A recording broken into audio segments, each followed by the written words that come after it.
कथा में बैठे आप लोग बहुत अच्छे से, अब एकदम से तुम्हें गैस बन जाए तो हम कितनों करोड़ों की कथा सुनावें, तुम्हारा तो दिमाग खराब रहेगा। यही कहोगे अब गुरुजी बंद करो, बाहर में गया, और लगेगा कि कब गुरुजी उठे, कब आरती होवे, कब दरबार होवे, और यहां से वहां भयंकर गैस बनी।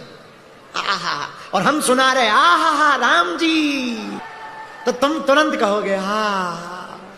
अच्छा विचार करो, एकदम से गैस पास हो जाए, हल्का हल्का लगने लगे, तब तुम कहोगे हाँ बहुत बढ़िया कथा सुना रहे महाराज।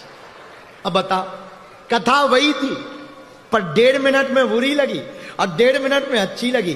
कारण भीतर का एक फंक्शन खराब हो गया, मन खराब हो गया, तो अच्छी चीज बुरी लगने लगी थी। लेकिन वही फंक्शन जहां ठीक आया लाइन पे, तो अच्छी चीज फिर से ज्यों की त्यों अच्छी लगने लगी।